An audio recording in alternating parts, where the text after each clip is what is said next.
Hello dear students, ഇത് നമുക്ക് പഠിക്കാനുള്ള NIOSന്റെ 16ാമത്തെ പാഠം ഒരു കവിതയാണ്. It's A very important poem. ഇത് വളരെ പ്രധാനമുള്ളൊരു കവിതയാണ് നിങ്ങൾക്ക് എക്സാമിനെ സംബന്ധിച്ചോളം. അല്ലെങ്കിൽ എക്സാമിന്റെ പാഠഭാഗത്തിൽ വരുന്ന ഒരു പ്രധാനപ്പെട്ട കവിതയാണ്. മൈ ഓൺലി ക്രൈ, എൻ്റെ ഒരേ ഒരു രോദനം, എൻ്റെ ഒരേ ഒരു കരച്ചൽ എന്നൊക്കെ പറയാം. ക്രൈ എന്ന് പറഞ്ഞാൽ എല്ലാവർക്കും അറിയില്ലേ, കരച്ചൽ. കവി പറയുകയാണ് എൻ്റെ ആകെയുള്ള ഒരേ ഒരു കരച്ചൽ. നമ്മൾ കരച്ചൽ പലപ്പോഴായിട്ട് നടത്താറുണ്ട് അല്ലെ. നമ്മുടെ ഡിയർ ആൻഡ് നിയേഴ്സ് നമുക്ക് നഷ്ടപ്പെടുമ്പോൾ നമ്മൾ കരയാറുണ്ട് അല്ലെ. അപ്പോൾ നമുക്ക് അതിയായ സങ്കടം വരുമ്പോൾ നമ്മൾ കരയാറുണ്ട്. പക്ഷെ ഇവിടെ കവി എന്തിനായിക്കൊണ്ടാണ് കരയുന്നത്, രോദനം നടത്തുന്നത് എന്നുള്ളതാണ് ഈ കവിതയുടെ പ്രാധാന്യം. നമുക്കറിയാം, യു ആൾ നോ, നിങ്ങൾക്ക് എല്ലാവർക്കും അറിയാം, ഒരു atom bomb has dropped in Hiroshima and Nagasaki in the year of 1945. 1945 ഹിരോഷിമയിലും ജപ്പാൻ നാഗസാക്കിയിലും ആറ്റം ബോംബ് വർഷിച്ചു. Millions and millions peoples were destroyed in that war. ആ യുദ്ധത്തിൽ ഒരുപാട് ലക്ഷക്കണക്കിന് അല്ലെങ്കിൽ കോടിക്കണക്കിന് നിരപരാധിയായിരിക്കുന്ന പിഞ്ചോമന കുട്ടികളും ഒരുപാട് വയോധികരും ഒരുപാട് കോമൺ പീപ്പിളും മരിക്കപ്പെടുകയുണ്ടായി എന്നുള്ളത്. അപ്പം ഇവിടെ ഇങ്ങനെയുള്ള ഹൗ മച്ച് ഡിസ്ട്രക്ഷൻ, എത്രമാത്രം ഡിസ്ട്രക്ഷനാണ്, ഉന്മൂലനാശനമാണ്, അനിഹിലേഷൻ, ഡെത്ത്, മരണമാണ്, സിക്നസ്, അസുഖമാണ് ഈ യുദ്ധത്തെ തുടർന്ന് ഉണ്ടായിട്ടുള്ളത് അല്ലെ. സിൻസ് ദാറ്റ് ടൈം, ആ കാലം തൊട്ട് the world has become A store house. അന്ന് തൊട്ട് ഈ ലോകം ഒരു സ്റ്റോർ ഹൗസായി, ആയുധപ്പുരയായി മാറിയിട്ടുണ്ടോ. വെരി ഡേഞ്ചറസ് വെപ്പൺ, വളരെ അപകടകരമായിരിക്കുന്ന ആയുധങ്ങളുടെ ഒരു ആയുധപ്പുരയായി ലോകം മാറിയിരിക്കുന്നു. പരസ്പരം മത്സരിക്കുന്നതിന് വേണ്ടി ഓരോ രാജ്യങ്ങളും, not to compete each other, ഓരോ രാജ്യങ്ങളും ധാരാളം വെപ്പൺസ് എന്ന ആയുധങ്ങൾ വലിച്ചു കൂട്ടുന്നു അല്ലെ. ടു ബിക്കം, എന്തിനെ, why, to become more powerful, ഏറ്റവും ശക്തിയുക്താവാനും ദാൻ അതർ കൺട്രീസ്, മറ്റു രാജ്യത്തെക്കാൾ താൻ ശക്തി ഉള്ള രാജ്യമാണെന്ന് കാണിക്കുന്നതിന് വേണ്ടിയും, അതുപോലെ ടു പ്രൊട്ടക്ട് ദാറ്റ് കൺട്രീസ്, ആ രാജ്യം സ്വയമേവ സംരക്ഷിക്കുന്നതിന് വേണ്ടിയും ഓരോരോ രാജ്യങ്ങൾ, ഓരോ രാജ്യത്തിന്റെയും ബജറ്റിൽ ഓരോ വർഷവും കോടിക്കണക്കിന് രൂപകൾ ആയുധ സമാഹരണത്തിനായി മാറ്റിവെക്കുന്നുണ്ട് അല്ലെ. ഇതെല്ലാം കണ്ട് മടുത്ത കവി പറയുകയാണ് തന്റെ കവിതയിലൂടെ, എൻ്റെ ആകെയുള്ള രോദനം, ഈ destructive tendency of the world, ഈ ലോകത്തിന്റെ ഡിസ്ട്രക്റ്റീവ്, ഉന്മൂലനാശകരമായിരിക്കുന്ന ആ ആയുധ ശേഖരണത്തിനെയും, അതുപോലെ മേലൊരിക്കലും ഇങ്ങനെ ഒരു ഡിസ്ട്രക്റ്റീവായ യുദ്ധം ഉണ്ടാവാതിരിക്കുന്നതിനും വേണ്ടിയും ഇവിടെ കവി പറയുകയാണ് ഈ കവിതയിൽ. മൈ ഓൺലി ക്രൈ, എൻ്റെ ഒരേ ഒരു കരച്ചിൽ എന്ന ഈ കവിതയിൽ. നോക്കും, നിങ്ങളെല്ലാവരും ടെക്സ്റ്റ് ബുക്ക് എടുത്ത് വെക്കുക. ടെക്സ്റ്റ് ബുക്കിൽ ഓരോ ലൈനിലെയും അർത്ഥം വ്യക്തമായി മനസ്സിലാക്കി പോവുക. ഞാൻ ഓരോ വരിയുടെയും വാക്കാർത്ഥങ്ങൾ സ്പഷ്ടമായി ഇവിടെ പറഞ്ഞു തരുന്നുണ്ട്. നിങ്ങൾ വ്യക്തമായിട്ട് അത് കേട്ട് മനസ്സിലാക്കുക. എന്താണ് മൈ ഓൺലി ക്രൈ? എന്താണ്?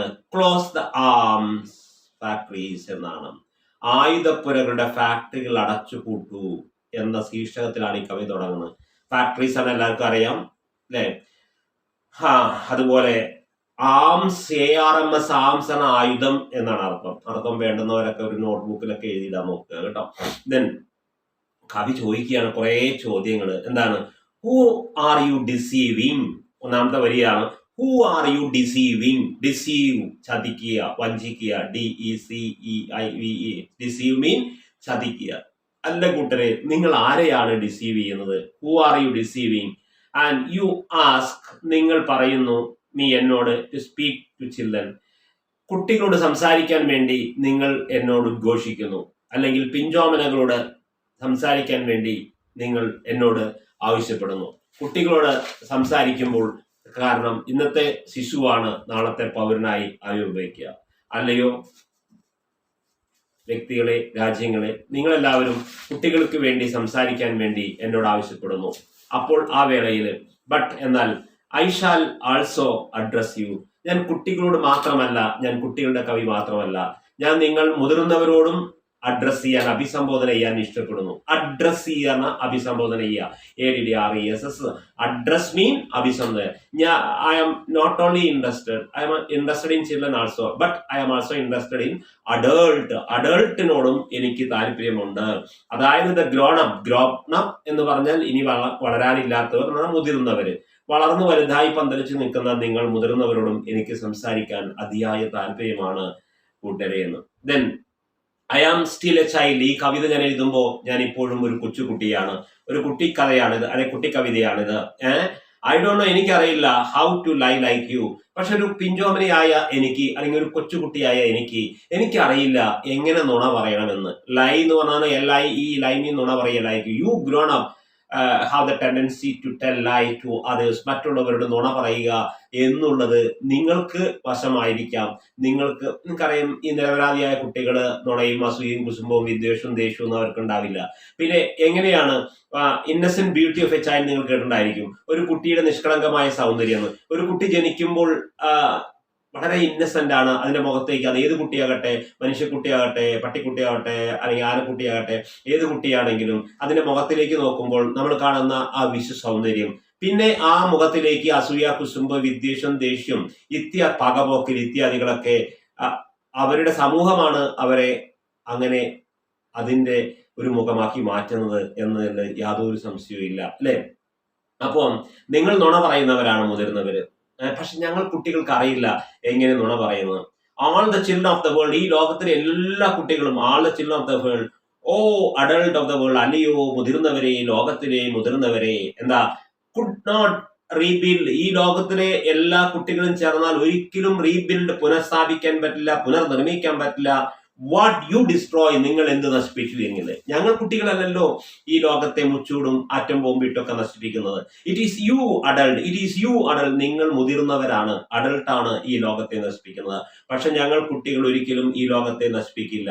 ഞങ്ങൾക്ക് നശിപ്പിക്കാൻ അറിഞ്ഞുകൂടെയും. അതുകൊണ്ട് ഞങ്ങൾക്ക് പുനഃസ്ഥാപിക്കാൻ പറ്റില്ല, പുനർനിർമ്മിക്കാൻ പറ്റില്ല. Could not read what you destroy, നിങ്ങൾ എന്ത് നശിപ്പിച്ചു. Better world won't be able to rebuild. ഒരു സുവർണ രാജ്യം ഒരിക്കലും പുനർനിർമ്മിക്കാൻ പറ്റില്ല വിത്തൗട്ട് യു, നിങ്ങളെ കൂടാതെ. അഡൾട്ട് ഇല്ലാതെ, പ്രായപൂർത്തിയായവരല്ലാതെ, കൈയിനെയും കാലിനെയും കരുത്ത് നേടിയ പ്രായപൂർത്തിയായ വ്യക്തികൾക്ക് ഈ ലോകത്തിൽ എന്തെങ്കിലും, only adult can create anything in this world. ഈ ലോകത്തിൽ എന്തെങ്കിലും നിർമ്മിക്കാൻ അത് പറ്റുമെങ്കിൽ അത് അഡൾട്ടിന് മാത്രമേ പറ്റൂ. ഞങ്ങൾ പിഞ്ചോമനുകൾക്ക് എന്ത് ചെയ്യാൻ പറ്റും? ഞങ്ങൾക്കൊന്നും സൃഷ്ടിക്കാൻ പറ്റില്ല എന്ന്.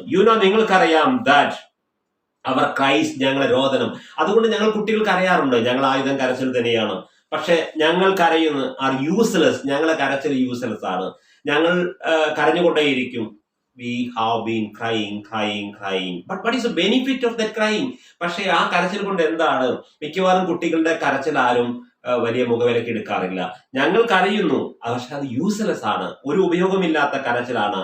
ഇൻ ഡഫ് വേൾഡ്, പൊട്ടിയ ലോകത്തിലേക്ക്, ഡഫ് വേൾഡ്, ചെവി പൊട്ടിയിട്ടുള്ള ലോകത്തിലേക്ക് ഞങ്ങൾ കരഞ്ഞിട്ട് എന്താ കാര്യം?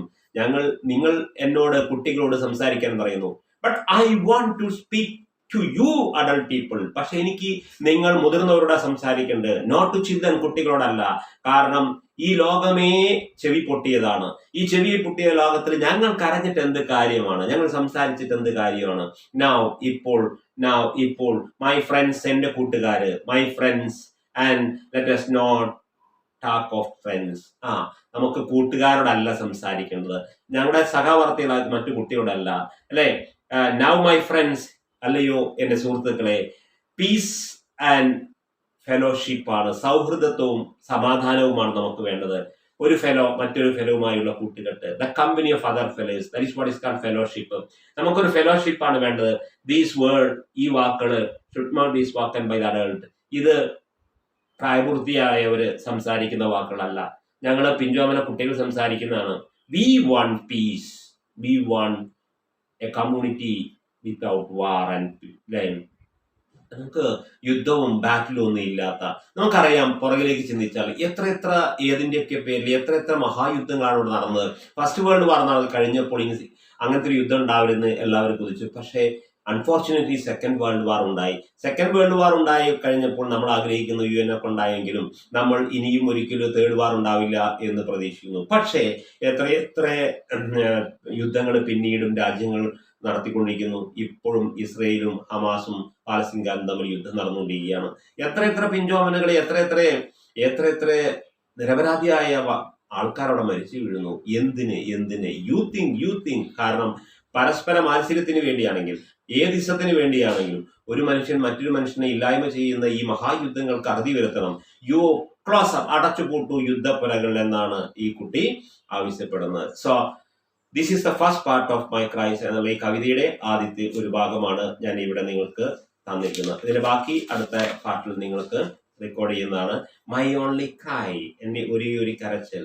So my dear students, if you do like this video, ഈ വീഡിയോ നിങ്ങൾ ഇഷ്ടപ്പെട്ടു എങ്കിൽ you please share to your friends, നിങ്ങളുടെ കൂട്ടുകാർക്ക് ഷെയർ ചെയ്യുക. കാരണം 10ാം ക്ലാസ്സിലെ കുട്ടികൾക്ക് ഇംഗ്ലീഷിൽ അടിത്തറയൊന്നും ഉണ്ടായിരിക്കില്ല എന്ന് എനിക്കറിയാം. അപ്പം അതുകൊണ്ട് ഇത് നിങ്ങൾ മറ്റുള്ളവർക്ക് ഷെയർ ചെയ്തോടൊപ്പം നിങ്ങൾ PVN ഗ്ലോബൽ സബ്സ്ക്രൈബ് ചെയ്തിട്ട് ഇല്ല എങ്കിൽ സബ്സ്ക്രൈബ് ചെയ്താൽ നിങ്ങൾക്ക് ഒരുപാട് NIOSുമായി ബന്ധ ഗുണങ്ങളുണ്ടായിരിക്കും. മാത്രവുമല്ല സമകാലീന സംഭവത്തെക്കുറിച്ചും ചിലപ്പോൾ നമ്മൾ PVN ഗ്ലോബൽ വീഡിയോ ഇറക്കാറുണ്ട്.